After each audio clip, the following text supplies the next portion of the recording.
Hey everybody, welcome to another edition of Boston Straight Shooters. I don't know what's going on, but we're gonna figure this out. We're gonna get this together. This is a show we talk about Boston sports. We talk about the Boston Celtics, the Boston Bruins, Boston Red Sox, and New England Patriots. And of course, we got a lot to talk about because last week we were on. We talked about a lot of stuff, and a lot of stuff's happening across the league in the NFL. A lot of stuff's happening in the NBA. It's the height of the season for the NFL, the highest height of it because it's Super Bowl week. Last week, right before the show, and this is today's Wednesday, Super Bowl Sunday, so we got some stuff to talk about.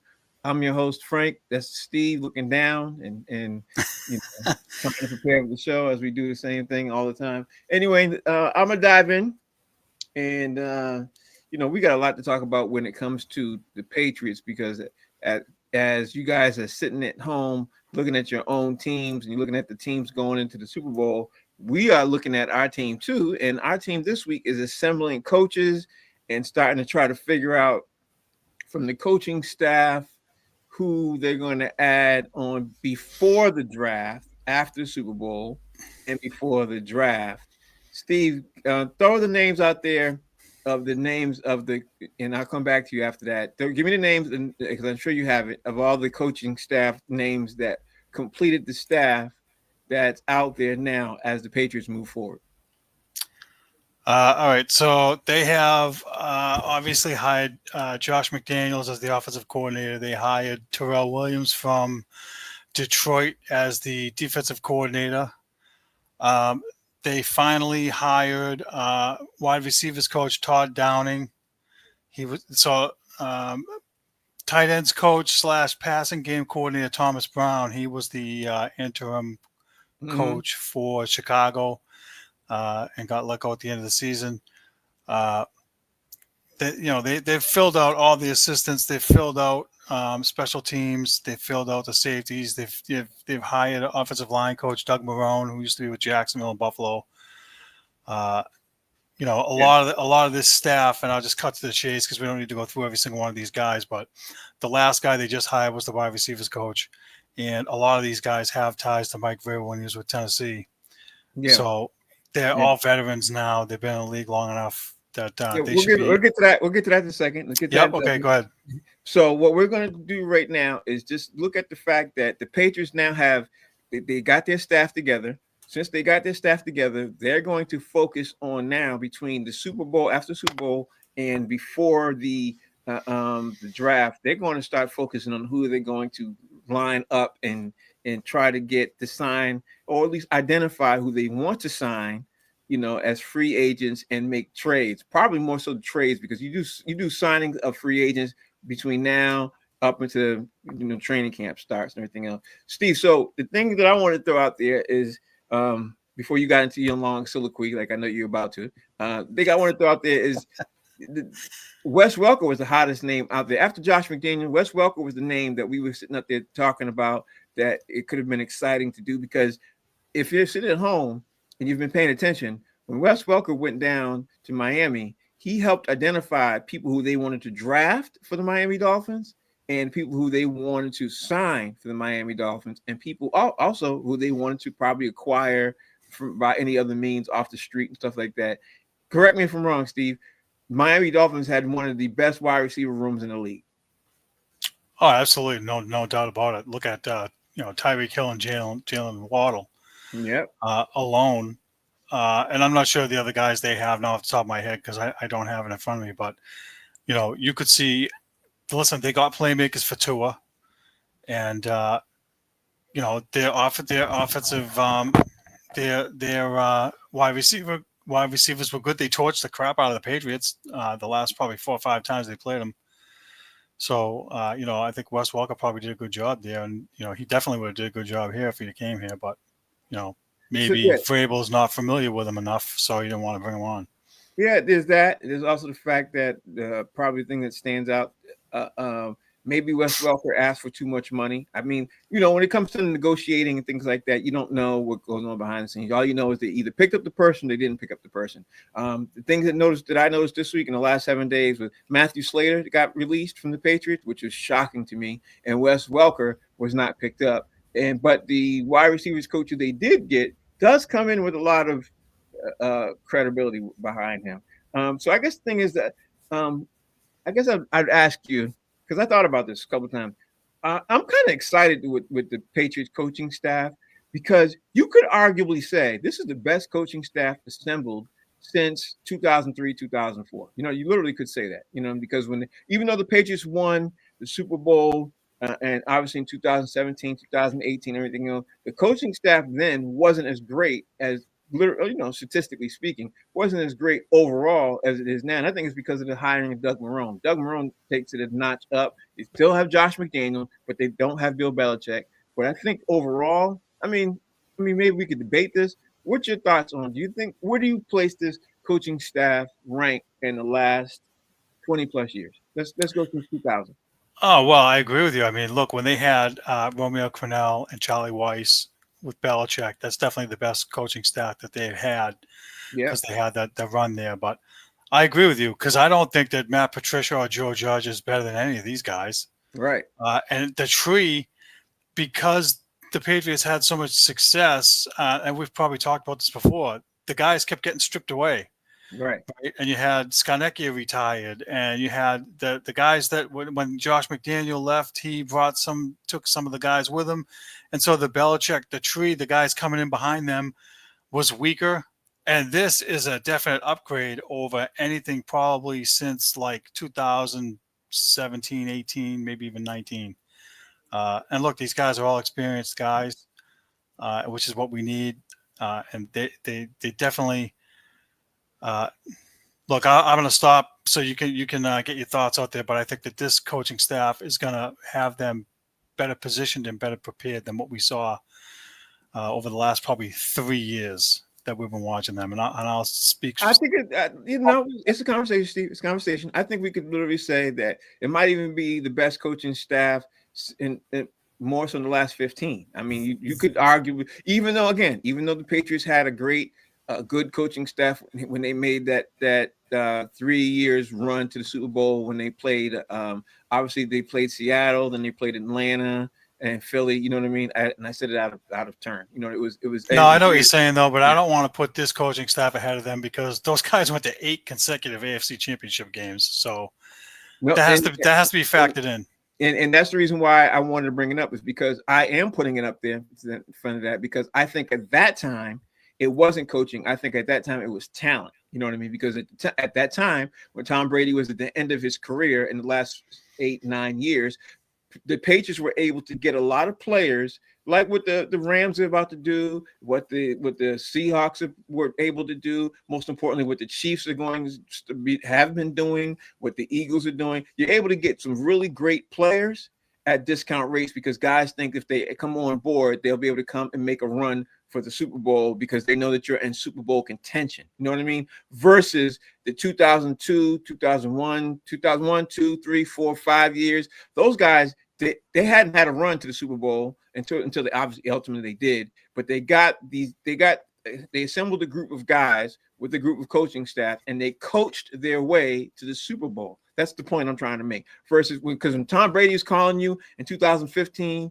2014, 2016, listen, come to the play with us. Who's going to turn down Tom Brady? We'll give you a discount because everybody knows. Listen, at that time, the Patriots went to 11 straight AFC Championship games. Those guys were just continuing to go. And along the line, and we saw this, you could agree or disagree, along the line, when Brady left, and when some of those guys also left, the talent left, we got to see what the team really was because some of the same coaches were there around Bill Belichick because now these guys aren't taking discounts and that they're leaving because Brady's gone. And Brady brought a lot of those guys with him to Tampa Bay. So I'm only bringing it up to say I think the coaching helps a lot, but it's a lot to be said with players too because good players come for a discount. So that's why I wanted to bring it up and I wanted to talk about it too, Steve, is because, it's an argument that could be said. You can go back and forth with this.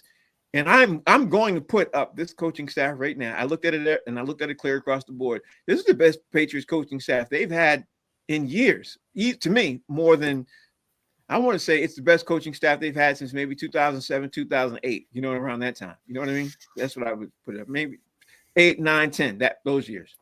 That's why I want to throw it up out there, because the coaching staff, when they made the run for the Super Bowl, that was all heavy Brady and ex-veterans who, were coming and playing for us for discounts. You know what I mean? So you tell me what you think.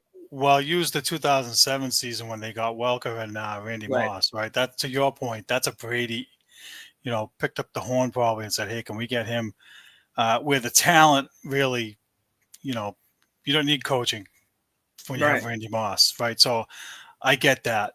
I do think that uh, some of the coaching, look, that play that Malcolm Butler made in the playoffs, in the Super Bowl there, that was coaching too. It Definitely. wasn't. I Definitely. agree that the talent, he had to read the play right and so forth, but they coached that play. If you watched any of those Definitely. documentaries right beforehand, he got torched a whole bunch of times, and for them to recognize that situation, to put him there, uh, that's a coaching issue, and so I don't know if I'm ready to put this coaching staff that far See, ahead I knew you were going to say that. I yet. knew you were going to say that. This is why I wanted to bring it up, because at that time, I don't know if you remember this. At that time, the Patriots, from when they were playing in Seattle, they had their defense wasn't one of the top 15 defenses in the league. That defense actually had, that defense was good. That's the defense that had Brandon Browner and what's his name from the That Jets defense, there. yeah, Brandon Brown and Matthew. That defense was okay. No, what's his face? Oh, he's escaping me. 24 for the Jets. Came here for that 1 year. Yeah, 16 million a year. I can't think of his damn Reeves, name. Darrell Reeves. Darrell Reeves. That defense was good. It was okay. It wasn't top 10. It wasn't top 15. Matter of fact, we barely cracked the top 20. As the year went on, the defense got a little bit better, but we still giving up a lot of points. My point of even bringing that up is because if you was to bring in the defense coach of 2004, 5, our defense in around the early 2000s was better than that later 2000s. You know what I mean? Now, No argument here. That defense was top notch. right now, compared to what we're putting together now, obviously they haven't played yet. Compared to what we're putting in right now, I'm very interested in seeing, because on paper it looks like our defense could even be better than the run we made with Seattle, the run we made with Atlanta, the run we made with, it could be state. You could have an argument with that on the men that we have assembled. That's all I'm saying. That's all. No, and I'll agree with you because you know what? They're actually changing from Right. that stupid two gap zone, whatever it is, and where they don't allow the defensive lineman to rush the passer, and they're going to change that. And so, Right. I agree that this defense will have an opportunity to be better, because they're adapting to the current state of the copycat. It's a copycat league, right? So Belichick got away with that bend but don't break garbage for a long time. These guys are going to change that completely. I'm excited for that, because we talked about Keon White wanting to get out of here. Maybe now his tune will change, because you don't want to lose a guy like that. He's a talented guy. Right. He could be Matt Judon. Now I understand the whole dynamics of not having Judon on the other side and him getting double teamed and so on. Forget all that. I'm just saying that last year he was upset and it sounded like he wanted to, force his way out of town. And now hopefully that's flipped, and he has these guys here that are going to flip the defense around and be like, okay, you're going to rush now. We're going to utilize your skill. And so I'm excited for that. So look, I agree the potential is there.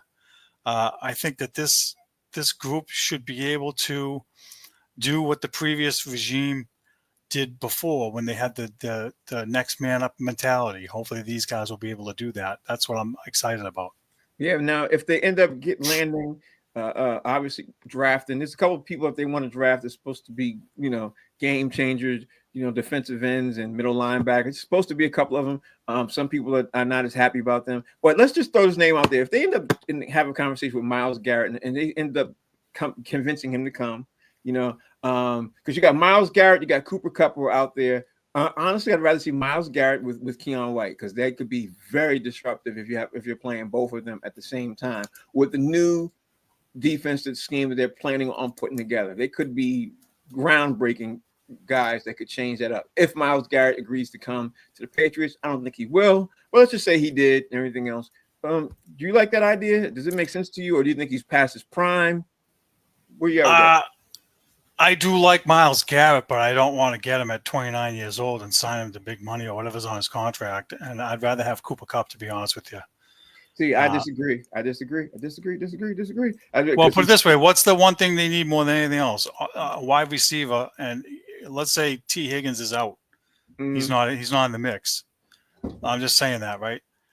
Let's just say, all right. So, listen, again, I like Myles Garrett. He's probably he's way better than Judon. He's a veteran, presence, et cetera. And you know what?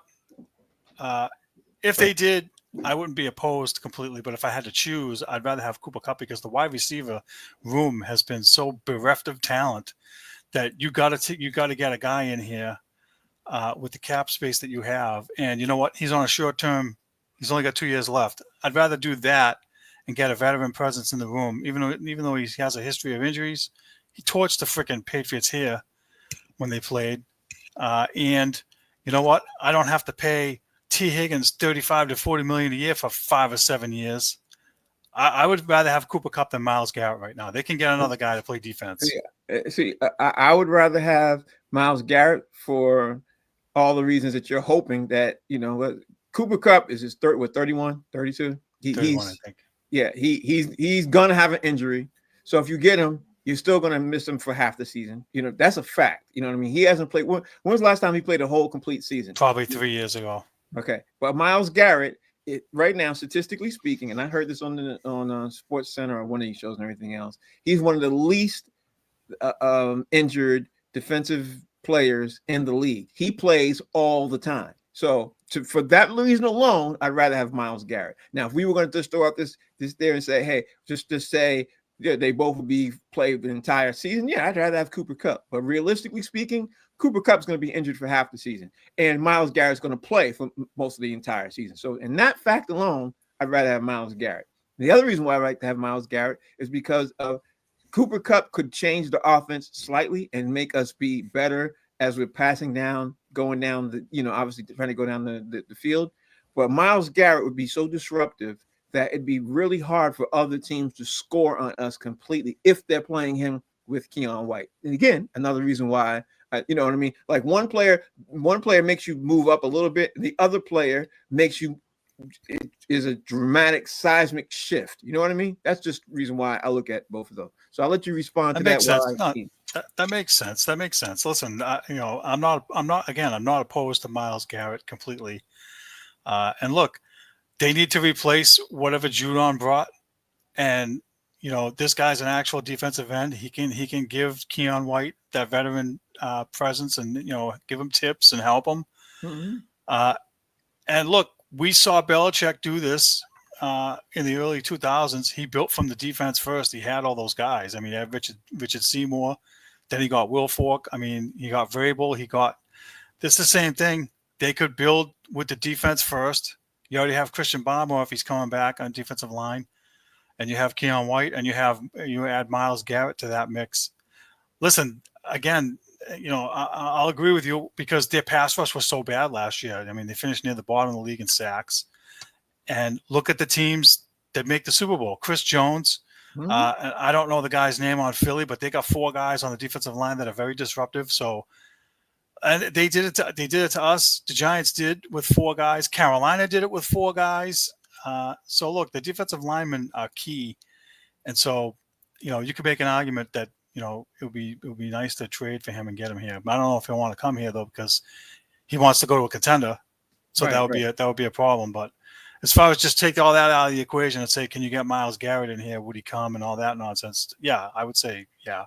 Steve, here's a fact. Once we made that trade with Matthew Judon and he left, we fell out of the top 10 in defense almost immediately. Mm-hmm. You put in and there's no way in the world is Matthew Judon even close to Myles Garrett. Not even close. You know what I mean?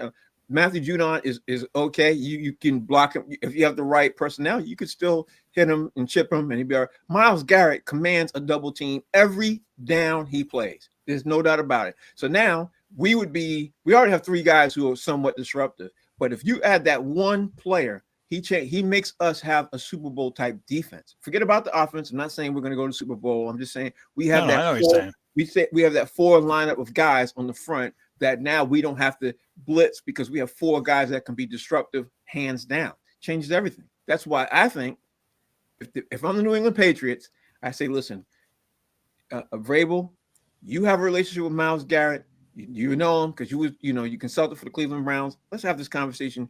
Talk to this man. See if you can convince him to come because he's with another rebuild, but we're past the rebuild stage now, which we're on the cliff of going up. That's what I would say. Yep. What you think? No, listen, I agree with you. You know, you poo-pooed me when I said this, but defense wins championships, right? We've been talking about this back and forth. Look at the Chiefs this year. They only put up 30 points in one game. Mm-hmm. And why did they win all those games? Because their defense was really good. Steve Spagnuolo's, one of the best defensive coordinators in the league. And they're going to win a championship on defense. And the Patriots defense was so bad last year that, having a guy like Myles Garrett immediately changes the trajectory for them from being a bottom feeder into, building a championship defense. And like I said early on, Belichick did the same thing. He built with defensive guys. They had guys in place too.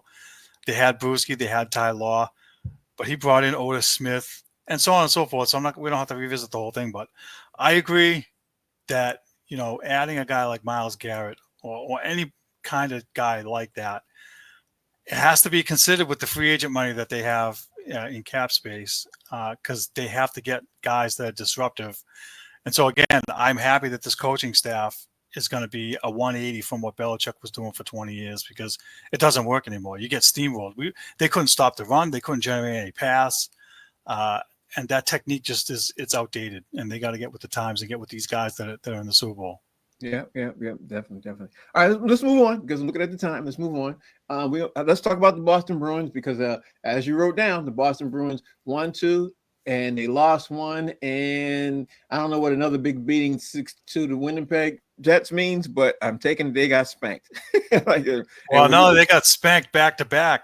They got spanked 7-2 on Tuesday last week before Wednesday's last week's show, and then that Thursday night they got spanked 6-2 against Winnipeg. So they had two ugly losses back to back, and those are just killers. And so it looks like the wheels are falling off the wagon, and then they go what they did the last two games and win two games. It's like the Jekyll and Hyde stuff is just driving me absolutely insane.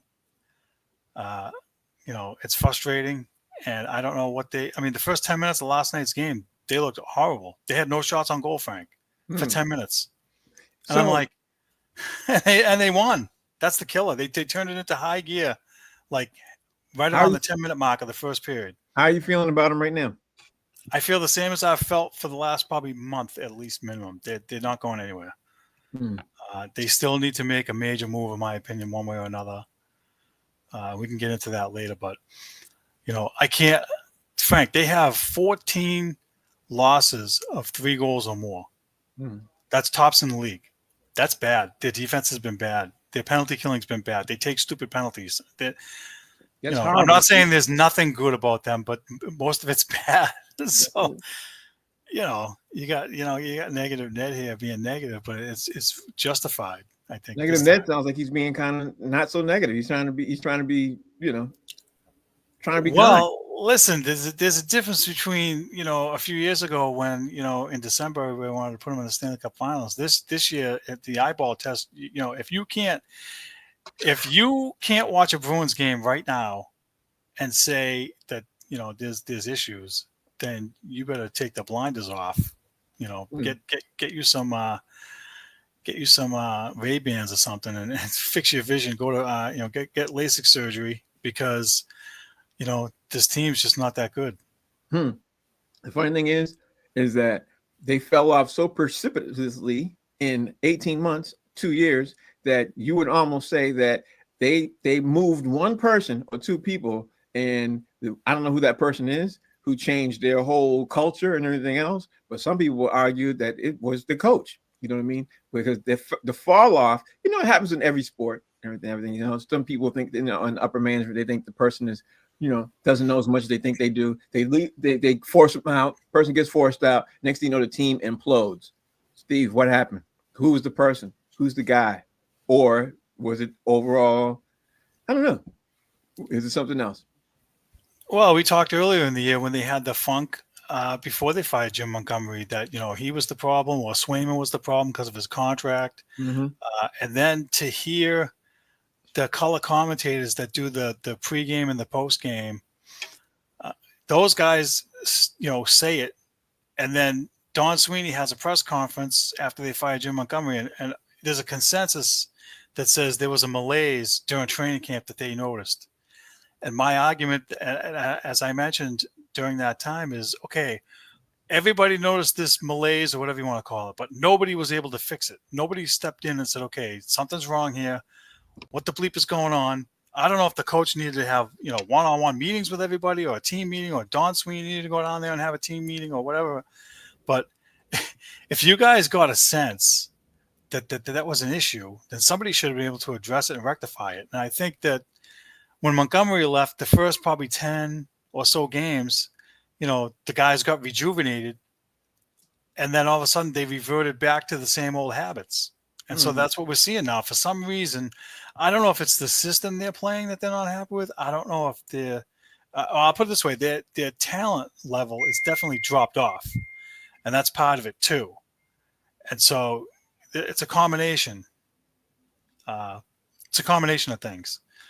When you bring new guys into the locker room, if they don't fit right, that can have an impact, and it has. Injuries have had an impact. The lack of scoring has had an impact. So, it's not the same, obviously, but it's like in the NBA, they trade Luka Doncic. What's Dallas going to look like now? What are the Lakers going to look like? What impact is that going to have on those locker rooms? They traded Allmark because they had to, and they fired the coach. And so something is still wrong. And there's something in the locker room. Mm-hmm. I can't put my finger on it, but I think there's still something lingering around there. And I don't know what the fix is for them. Sorry, you kind of lost me for half a second there. That's all right, Frank. I'm over here babbling. Don't mind me. No, because Jimmy Butler got traded to Golden State Warriors. So get out of here. Yeah, I and my phone is going off because you getting all the notifications. Yeah. Everybody's like, "You see this?" Like, yeah, I'm like, I see it. As well, guess what? There's something to talk about tomorrow. You know what I mean? We're gonna talk about it tomorrow. Anyway, all right. So the Bruins are in this mess. They're handling all this problems. They're trying to figure out while I drop my food. Oh no! Clean up in aisle 7. Yeah, clean up in aisle 7. How would you do it? How would you fix it if you were them?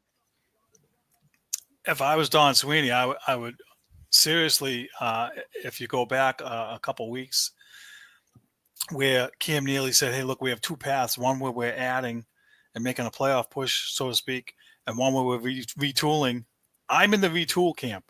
Mm-hmm. Now, last week the Bruins were in a playoff spot. I think they were in 7th place out of 8th or whatever, and they were in a wild card spot. And it's hard to say, "Oh, we're going to rebuild when you're in the playoffs." And now they're not in the playoffs. They're like 9th or 10th, right? I'm still going rebuild because there's something wrong still. And you know what's aggravating me too is they brought back Zdeno Chara as a consultant to help the coaching staff and the players. And I put a poll question up for that that I lost. Do you want him back or not? And I say no, because you're going backwards. Like, you got to move forwards. I would trade. They're talking about trading, the rumors are like Trent Frederick or Morgan Geeky, like the bit guys. I want to trade big names and really shake up the locker room. I want to trade Brad Marchand. I want to trade Charlie Coyle, right? And get either some draft capital or some young AHL top prospects or something that if you're really going to retool, they have no guys in the pipeline down in Providence. They have no guys that can come in and put goals in the net. So that's a problem. So that's what, you're asking me how I would fix it, I would make trades and I would build for the future, and I would do it now. So you don't have to go through this again next year, and hopefully it'll be better. Steve, I'm going to have to, since there's now order, I'm going to have to jump out. I will jump back in 5 minutes. I'll let you have that. Continue on with the show. I'll be right back. All right, I'm going to continue on with the Bruins, and I'll save the Celtics for when you come back. I'll be right back. All right, cool. All right, so you guys hear me. I don't. I don't know if we're here quite yet. Fire Don Sweeney. I know a lot of people want to fire him. I don't think you can fire him just yet, though, because we have to see what he does at the trade deadline. They have the 4-team tournament coming up next week for the next 2 weeks. It's USA, Canada. I think it's Finland and Sweden. I'm disappointed to an extent that they have not actually made any moves before this tournament. I really thought that they should get ahead of it. Other teams in the league are making these moves ahead of time, and they're jumping the gun. I'll say Colorado specifically. They traded Rantanen, who was looking for like $12 million a year, and they were like, "All right, well, we can't come to an agreement, so we're going to trade you and get some assets back."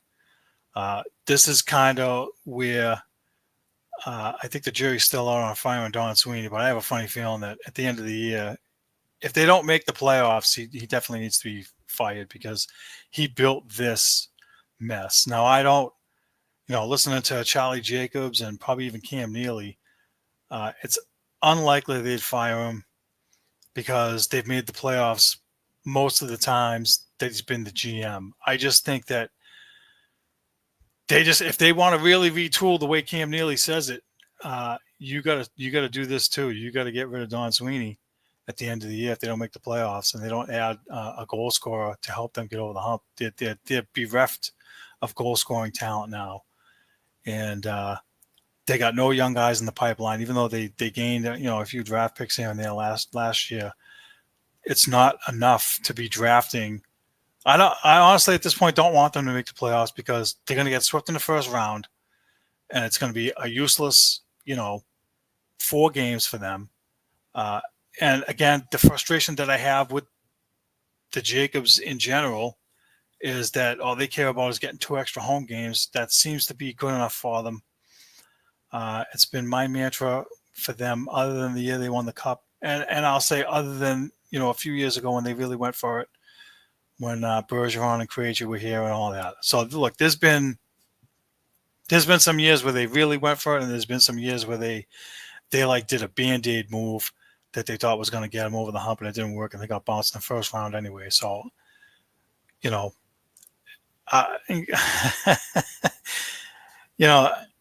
everybody hates listening to me talk about, being negative about them, but, if you don't do it, the definition of insanity is doing the same thing over and over again, expecting a different result. They've been doing the same thing over and over again with the exception of a couple of years. And they're getting the same result, and they're getting bounced out in the first round, and it's not working. So, look, they've made some runs here and there. 2019, they made a run to the Cup Finals with Cassidy. They had, at the deadline, built, the bunch of guys at the deadline 2 years ago. I don't see they have to, and they don't have cap space. That's part of the problem too. So they're up against the cap, which is hampering them. They need to shed cap space. And look, again, it's not nothing personal against any of those guys. It's not I hate Marchand or I hate Charlie Coyle or anybody else they might trade. But, there's teams that are looking for a veteran piece. And what can you get back for Charlie Coyle? Can you get back a 3rd-round pick or, some AHL prospect guy? Maybe I'd do that and get that $5 million off the books for the rest of this year and next year. Same thing with Brad Marchand. You can't trade the captain. He's here too long. What? So they're going to do the same thing for him that they did for Bergeron, and they're going to give him a 1-year deal or 2-year deal at like $2 million plus incentives just to keep him as a Bruin so he can retire as a Bruin. Meanwhile, I don't think he's the same guy. I mean, yeah, he's got 15 goals, but he's definitely lost a step, and he can help a contending team. And you know what? I don't got to pay him $6 million next year, and I don't got to pay him $2 million with the incentives and what. And I can go spend money and get me a legit goal scorer somehow. They have to add secondary scoring. They just can't. Charlie Coyle. One game he gets 2 goals. Two goals or 3 goals in 2 games, and he disappears for a week. Like, it's not good enough. It's just not.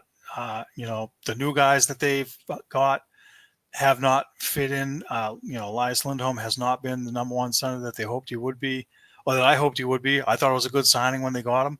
they needed somebody to replace Bergeron. He hasn't been able to do it, and I don't know if it's a system thing or just he just doesn't fit with the guys we have here. I don't know. But, if you're asking me, should we rebuild? I say do it. They really have not done that. And I'm contradicting myself a little bit because, as I've said to Frank a slew of times on here now, the Bruins should never not make the playoffs. But in this particular case, making the playoffs doesn't help them. They're not going anywhere. So I don't want to see them do that. All right, looks like we have Frank back, and let me stop ranting on here. Here we go, Frank. All right. I was just kind of rambling on about how the Bruins should retool and what I would do as far as getting rid of like Charlie Coyle and Brad Marchand and really trying to change the dynamic on this team because they really haven't. They haven't done it, Frank, and I guess that's what I was getting at. So that's where I left off. We can stop there and start talking about the Celtics, and I'll let you. Let's talk about the Celtics. I'm looking at the time, and I'm trying to make sure I keep everything under the time that we said we were going to keep people with us. Yep. All right, so the Celtics have. If you guys been looking at them lately, the Celtics, they had a phenomenal win against Philadelphia. They were down 26 points against Philadelphia, and they were phenomenal. With the comeback, they was at one point in time, they were halfway through the third quarter. They did a 41-10 run, came back and won the game. And you know what the crazy thing about that game, Steve, was I was watching the game, and at no point in time when I was watching that game, but I think they were going to lose. I don't know why I thought that. I was watching the game, sat there, watched the whole game. I was like, the way they were playing and the way they started playing in the third quarter, I saw it happen. Then I watched the Celtics play last night against Cleveland Cavaliers, and the Celtics played after the first quarter, maybe after the first 6 minutes of the game and everything else. The Celtics, once they started getting into the rhythm of their offense and everything else, I didn't think at one moment in time that I think they were going to lose that game either. And I'm bringing that up to say, because of the simple fact being, I want to throw this out there. The Celtics are hitting that gear, that mid-season gear, whereas, okay, now we got to stop getting that gear, getting ready to letting people know who we are, what we're doing. And there was a moment in time when I was thinking I was a little concerned because they would start not playing like the way that they normally play. But, Steve, I'm going to throw this out there to you and say, I think the Celtics have realized that they're a champion and they're going to start playing like champions because that's what they do. Now, I know we all know they won 4 straight. They have the best record in the league on the road. They're doing what they're supposed to do. But Kristaps Porzingis is playing like he's supposed to be. But Derek White has turned it around, and he made me very happy that he's on the Celtics right now. So I don't know what your thoughts about if you've been paying attention to the Celtics. I don't know what your thoughts were, but tell me your thoughts. So I missed the Philadelphia game because football was on, and I was glued to football Sunday, so I missed that whole comeback win and whatnot. What football were you watching? Because it was Sunday. It was Sunday night. NFL. Oh crap! I don't know. I don't know. I lost track of them. Them and the Bruins, I think, played, and I lost them both. So I don't know. I was doing something else. You fell asleep. That's okay. Yeah, that too, probably. So listen, I missed that whole thing, but I did watch a lot of last night's game, and I loved Derek White hitting those clutch shots late in the game. Definitely, I don't know. He kind of had like a little lull where he was missing a lot of shots that he would normally make, and last night he was making those shots. And when he's on, and Porzingis is on, like you said, they really are unbeatable in my opinion. And so, look, I know that during the season there's nagging injuries. Maybe the guys are fighting through some stuff they're not talking about. I know Jaylen Brown is, right? And maybe that's part of it. There also is last week, you weren't on with us, but Scalabrine actually during one of the telecasts did say that he thought the Patriots were playing the Celtics were playing board basketball, like you've been saying all along. And so for me to hear him say it, I'm like, holy crap! Like he's on to something here that I didn't really get. But I like what they did yesterday. They turned it up a notch like they should. They definitely turned it up a notch in the 26-point win. That's why I posted, it's nice to see the shoe on the other foot. How many friggin' 20-point leads have the Celtics blown in the last 2 years we've been on? And I've been pissed off. And to see them get one, it's a real good feeling. And it's a good sign for them that, to your point, they're finding that gear. But they were up 22 last night, 21-22 last night. They were up and they blew. Well, they they somewhat blew the lead because they allowed Cleveland to come all the way back and cut it down to 6. You know what I mean? So they're still doing that to somewhat. But again, that's shot selection. That's the way they're playing their basketball. And sometimes they get 3-point happy, taking those 3-point shots happy. But last night they weren't hitting that well anyway. But before I even jump into that, let me just throw this out. But their defense, Frank, let me just say something real quick. Yeah, they got the lead cut down to 6, but then they didn't fold, and they played tough defense. And you can tell when they're on and when they're not on. I was going to come back to that. I'm going to say that Scalabrine is the weirdest dude, though. Like, I wanted to start watching him because he picked the player of the game. He picked last night wasn't Derek White, and Derek White clearly was the player of the game. Clearly was, because he hit 4 or 5 of the biggest shots of the game. I'm sitting there watching like, I don't even remember who he picked. I just know it wasn't Derek White. I just was like I think he picked was it Christoph Porzingis? I don't even remember who he picked, but it wasn't Derek White, and I was upset sitting here saying that was one of the moments you wanted to call in and say, dude, what the hell were you watching? Because Derek White, when they started storming back and they came back down and they narrowed the game down to 6. And I eventually cut it down to 5. Derek White came back, stole the ball, came down and hit a 3. Boom, went back up to 9. And then he came down again. Maybe 2 plays later after that, boom, was back up to 12. You know what I mean? And he did that several times during the game. Like you want to give Tommy points, give the right Tommy point to the right person, dude. Like, what are you doing? I agree. I agree with you. Believe me, but when we watch the games, we can tell who the clutch guys are. And so I have no problem with Derek White being that guy. I mean, he's done that a lot, and not just with the shots. I mean, he does it with blocks too. Right. Yeah, he had a huge block on Donovan Mitchell last night when Donovan's going to the hole. You know what I mean? He does a fake out. He came behind it and blocked him.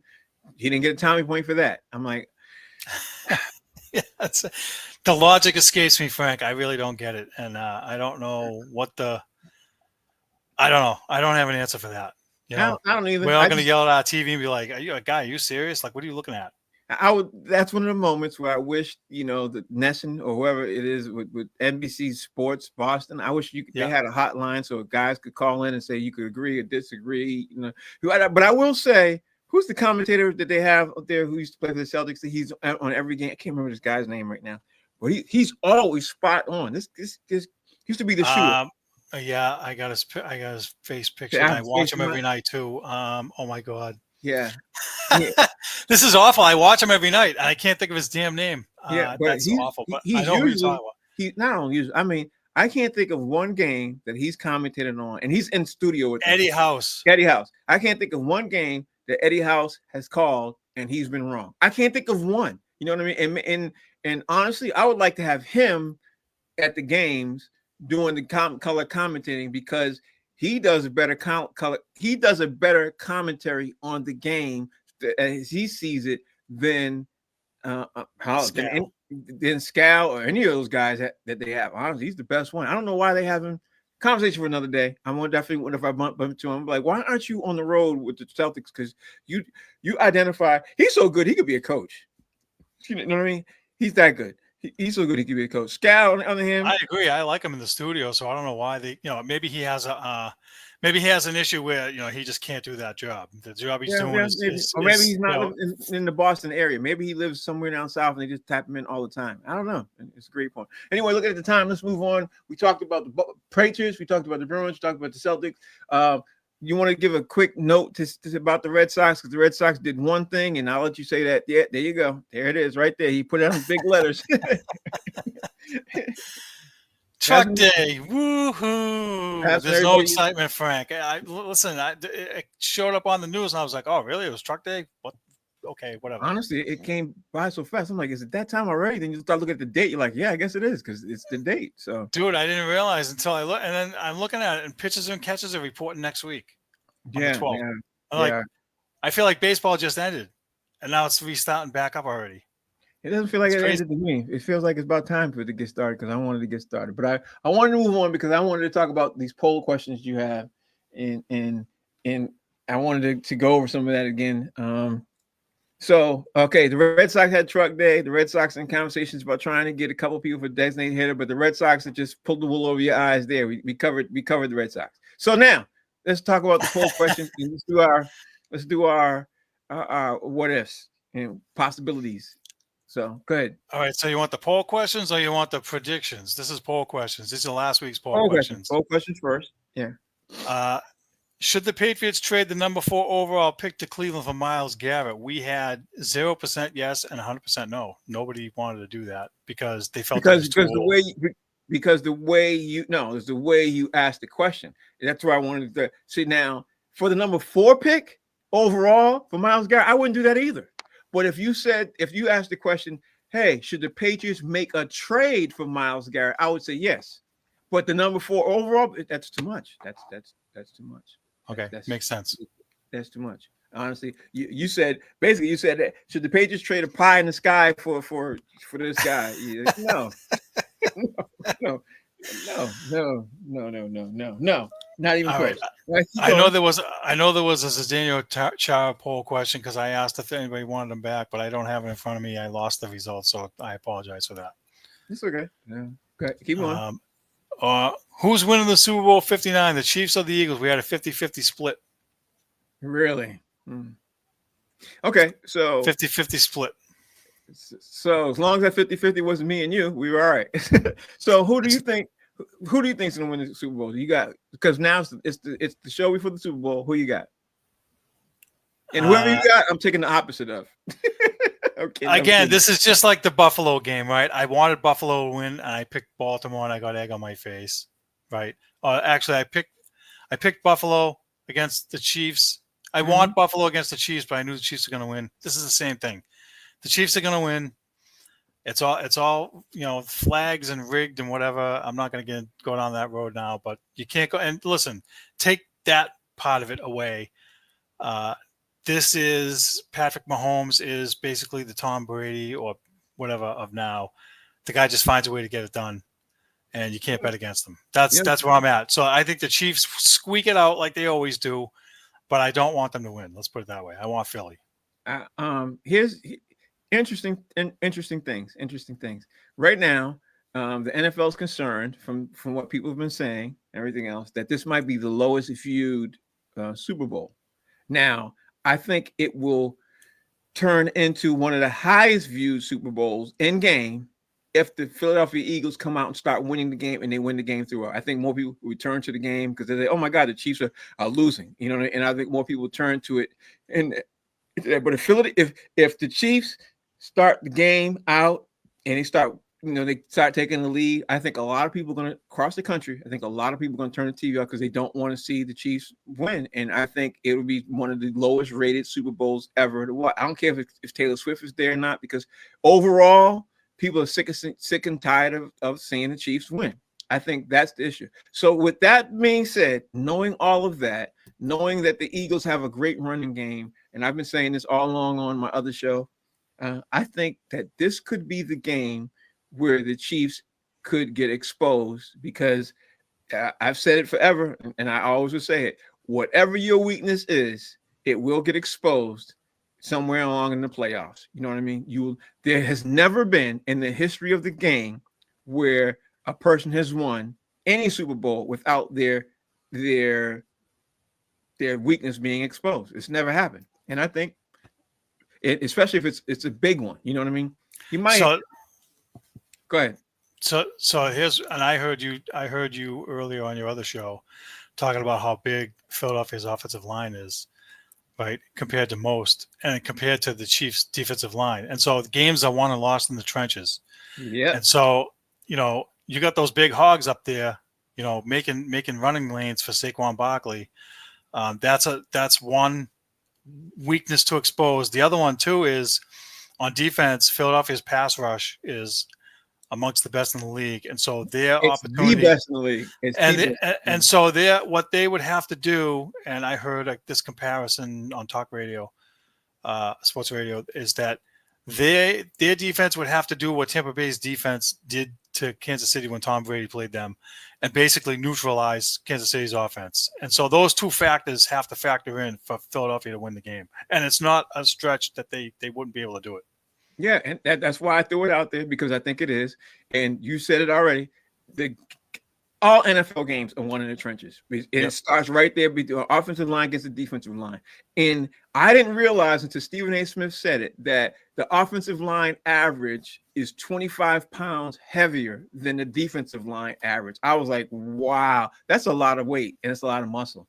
And if they're doing that and they're creating lanes. Now, if it's our running back for the New England Patriots, I'd be a little bit, but it's Saquon Barkley, hands down the best in the league this year at creating lanes for himself and being able to have that move that he has. He's fast. He has breakaway speed too. He's got So power and breakaway speed. He's got both.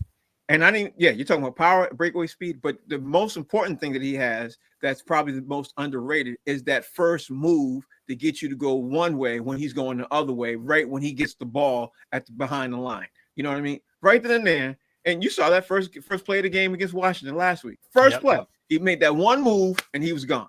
And if he gets that, I don't see how they lose, honestly. And I had to talk with my friend this week. I was like, if the Philadelphia Eagles, and I know people probably think I'm crazy, but if the Philadelphia Eagles don't win by 14 or more, I'll be shocked. Hell, I'll be shocked if they lose anyway. But I think they're going to win because one in the trenches, and once you get the ball and you're running the game and everything else, you kill the clock and then you score and then you get the ball. And if your defense can hold them again, you kill the clock again and you can score because you're holding the ball because you're running the ball.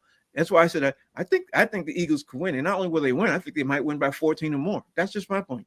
So people might think I'm crazy, but I'm really interested in seeing this and seeing how they win. That's if the Eagles win. Now I could definitely make a conversation that the Chiefs could win, but right now I just don't see it. I just don't see it. But anyway, okay, let's go. Well, let me just throw this out real quick.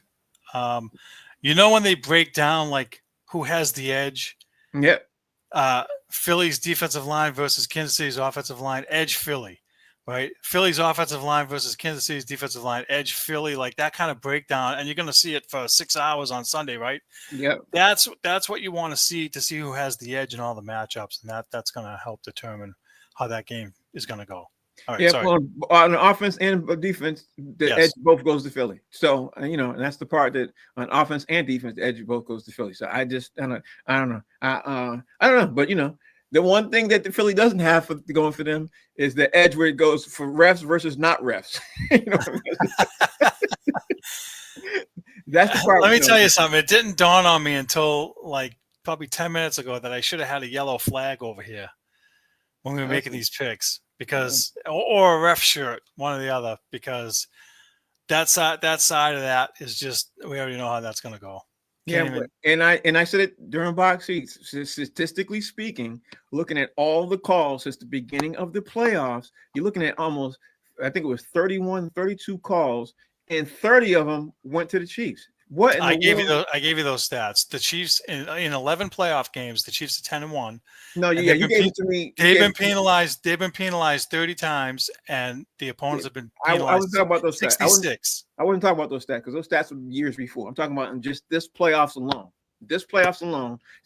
They've only played 3 games, right? In this playoffs alone, they've had 31 calls and they've gotten 30 of them. And that alone, just for this year. If you do overall over all the years, yeah, it's ridiculous too. But just for this year, this season, and this playoff run that they're making, they've gotten 30 calls out of 31 calls. So I don't know. That's just what people are get up this morning and ask that question. They said, "Why are people mad about the Chiefs?" And they went all around the table, and not one person mentioned at all, well, maybe it's the referee calls and all that. Because I sure wanted to call them and say, yeah, you guys are hitting on some of the reasons why, but the biggest reason is, and you're not comparing it to the Patriots, is the biggest reason is because they're getting every call. The Patriots didn't get every call. Patriots got some calls, and some of the calls they got, people hated them for, but they didn't get 30 out of 31 calls. That never happened. Matter of fact, they got probably one or two of the biggest calls of it. And then honestly, they only got one big call that everybody still talks about was with the Raiders game. You know what I mean? Everybody still talks about that. The Tuck rule. Everybody talks about that. But the Chiefs got how many games? Oh my God. Anyway, I don't want to keep ranting on that. I want to move. All right, so let's do the Let's do this predictions and stuff. So look at the time. Predictions. All right, weekly predictions. Let's recap last week's predictions. Even though you weren't here, I said the Bruins are going to make a trade by the end of the week. Wrong as usual. They didn't do nothing. And then Kev said that the Celtics are going to let go of or trade Drew Holiday. Wrong. What? That's not He going to said happen. that on Yeah. TV? Oh my He did. God. He said they were going to let go of Drew Holiday because he's getting old. So that's a big fat. That's not going to happen anyways. And I wouldn't trade him this year. That's another whole argument. But that's what he said. Yeah. Now, if he had said at the end of the season, I would say that's a possibility because the Celtics are in the move right now. They're getting ready. They're going through ownership. They're gonna shave after the somebody. season. I agree, but not Yeah, now at the after- trade deadline. Not now. No, So no. that kind of threw me for a little bit of a curve there. Yeah, he was just saying something to say something. Okay, so we did the Super Bowl picks and everything else. So what's the biggest thing that you predict that can happen between now and even though they stole some of my thunder with Jimmy Butler getting traded. So, well, this is not really a stretch, but even though the Celtics did make a trade and traded Jaden Springer, yeah, I still think there might be another move up their sleeve. And I'll say it's going to be for a big man because we've been talking about this for 3 years in a row. They got to get another guy. I don't know what they're going to get or how they're going to get it, but my thought is that this week, the trade deadline's what, Thursday, tomorrow? Yeah, it's tomorrow. Tomorrow. So I think there's another small move coming for a big guy. And I would have to piggyback off that and say that to you because what they did today was they shaved off Jaden Springer so they can make another deal because they want to leverage a contract versus a contract, with somebody. You know what I mean? So, and they also want to make sure they stay where they are so they don't bring in somebody to be able that'll set them up higher than what they, you know what I mean, on their salary cap. So I think they did that. Springer was almost definitely gone, which I hated to see because that kid played some great defense. But I knew he was a casualty. But he doesn't disrupt the team because they don't play him. He's like the 11th or 12th guy on the bench. They don't play him. I think the Celtics are going to make a trade for a big man, and I do think it's going to be Adebuse out of the Sixers. I think it's going to be him because he knows the system. He's played with the Celtics before. He knows a lot about what their scheme, which is the reason why he was able to help them try to beat the Celtics, which almost happened a couple of days ago. I think they do something, and he's cheap. He's very cheap. I think they might do that. And Philly wants to make a move. So I think the Celtics going to make a trade. I'm going to even go a little bit further than that and say it's going to be Adebuse, or they're going to try to make another somewhat mediocre splash with somebody else. And I was going to say Daniel Tice, but Daniel Tice got traded earlier today too. So it's not going to Tice. Yeah. So that's my big prediction for the week. You got any other big prediction of the week, or are we done? No, I'm going to stop there. All right. Well, I was going to say the Red Sox will surprise us and sign a bat, but I know it's not going to happen, so I'm not even going to bother. No, actually, they might. They might. They're in conversation. They want a third base. They want a third base bat. I'm going to hold that. I'm going to hold that prediction for another couple of weeks because I think they're going to start spring training without it. Yeah, okay. That's a great possibility too. Looking at the time, it's time for Gary to wrap up this show. This is the show we call Boston Straight Shooters. Steve said his weekly predictions is already wrapped up. So next week we're gonna probably debut a new season of Negative Ned because he's gonna have a jump all over everybody, especially at the Red Sox because they didn't do anything by the time everybody reported the camp. He's gonna be mad. You know what? They're starting next week, right? So it's a perfect time for What's Known at Negative Ned. There's going to be a What's Known at Negative Ned Red Sox edition. That's what I said. New season. Right before they kick off. A truck day or no truck day. I don't care. That's what I said. New season. And then the Bruins are winding. Oh, my God. The Bruins are winding down their season. The Red Sox are bringing their players back. Yeah. Perfect new season for Negative Ned. Guys, you heard it here first. You're going to start next season. Start next week, probably next week, Wednesday. So Negative Ned's going to debut for that. But anyway, this is Boston Straight Shooters. Guys, thank you for watching. I'm Frank. That's Steve. Steve, bring us home. Hey, everybody. Thank you for watching. Thanks for voting in the polls. Thanks for all the commentary. Don't forget to check us out on YouTube. Like, share, and subscribe. And we'll see you guys next week.